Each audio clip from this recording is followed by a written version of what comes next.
Are you ready to gain control over your finances? Great, because today we are going to tackle one of the most important topics on your way to financial freedom. That is creating a budget, giving yourself a raise.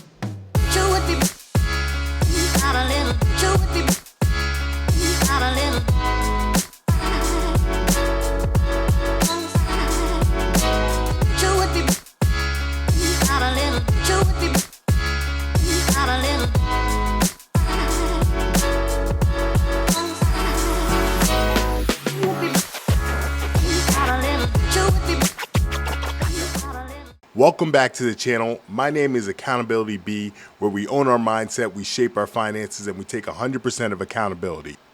We're going to make budgeting simple, straightforward, and straight to the point. At the end of the video, I'm going to talk about one of the most used methods that people use to navigate through their life and handle their finances. Okay, so step one to creating your budget is to know your income. Right? So all of your income that you make, whether that be your W-2, your side gigs, grandma's holiday check, what the kids' candy money, whatever it is, count all of your income, know what you make. If you're a server or you're someone that works in the hospitality industry, normally you're going to have some type of average that you make per week. So you're going to try to use that average, and that's how you're going to create that budget.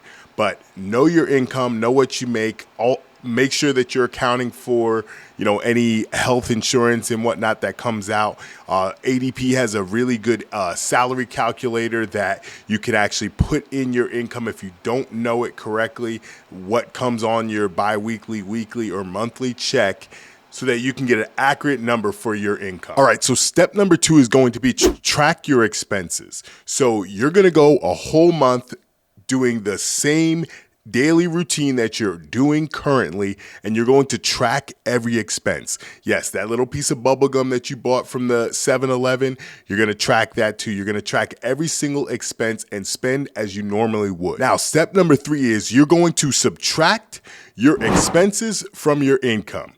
Now, if you're in the positive and you're in the black, then you're at least on the right track. Now, if you are in the negative or the red and you're spending more money than you're making every month, well, then it's time to actually sit there and make some adjustments. Now, after you have looked at your expenses and your income, now it's time to set your financial goals. What is it that you want to achieve?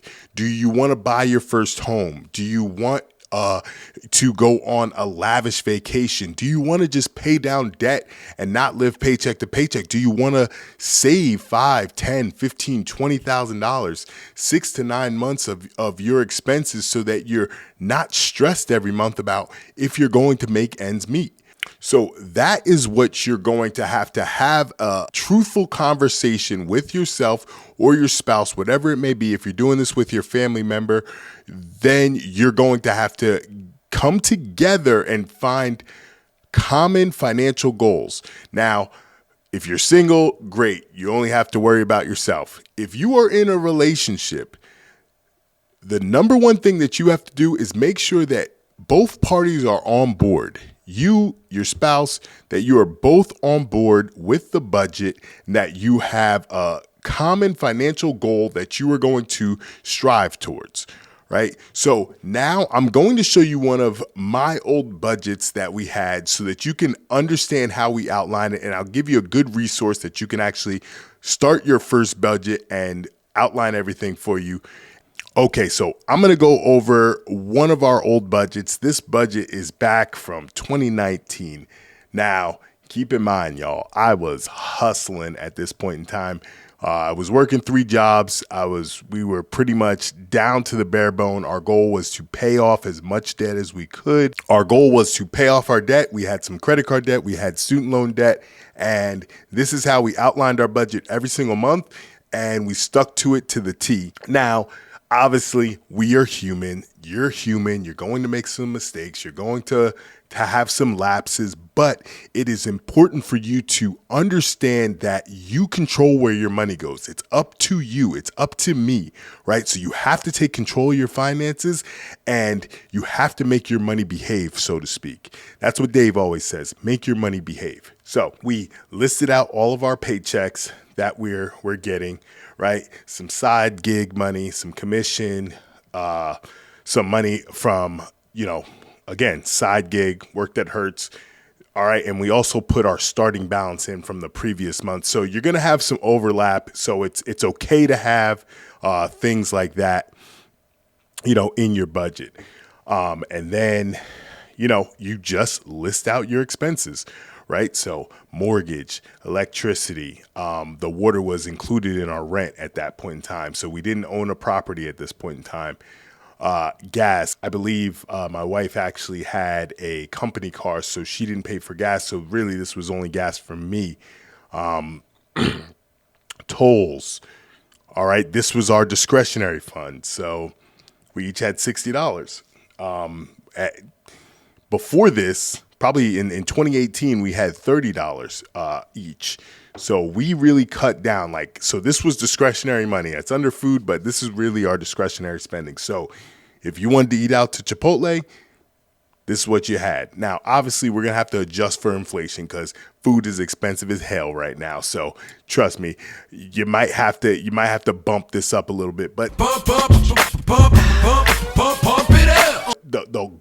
The common theme is you have to sacrifice and say, you know what, normally so when you go through and you do your daily expenses and you see what you're actually eating, you're going to be very surprised. And just being able to have an understanding of how much money you're spending on your food, you're going to be able to give yourself a raise, because on paper, you're going to say, hey, this is what I'm allocating to my spending on food or discretionary money. If we wanted to, buy a certain shirt or anything like that, this is, don't ask me what I'm buying, and Jen's, don't ask me what I'm buying. And for couples, I truly recommend this. So it's not so much about, combining accounts and whatnot. The way you live your life is the way you live your life.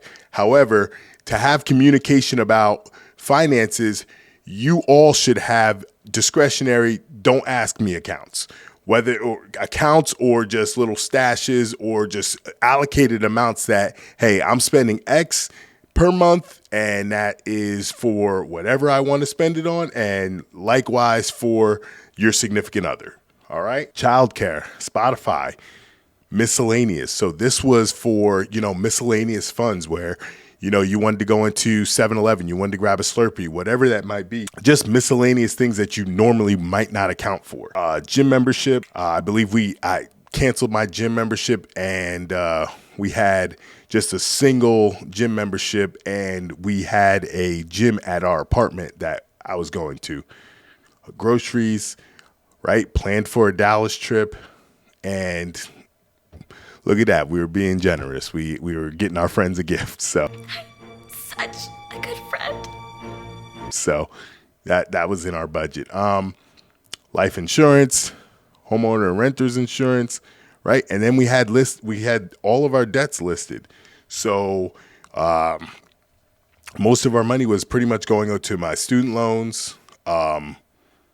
We had a credit card here. We had another Capital One card here. And so you list out all your debts. So we're in the black here. And obviously we probably could go down even a little further. But you're going to have some overlap. But I just wanted to show you all how you organize this and actually make your first budget. And so the site is everydollar.com. Dave Ramsey has all of his students and people use this site as their budgeting tool. I believe there's some other ones out there. I think there's mint.com. So, and you can go back and do it the old fashioned way, which just an Excel spreadsheet, and really just doing one, right? Doing one is going to give yourself a raise. I'm telling you right now, the biggest thing that most people are going to have spent a lot of money on is food and normally like shopping and things of that nature. So now here comes the part that you've all been waiting for, that tactic that most individuals use. The most simple method is going to really be the 50-30-20 rule, right? So 50% of your income is spent on your needs, 30% is spent on your wants, and 20% is spent on savings or paying down debt, whatever that may be for you and your financial goals. So 50% towards your needs. Now Needs are food, shelter, clothing. Not Louis Vuitton, not Gucci, not the latest designer clothing.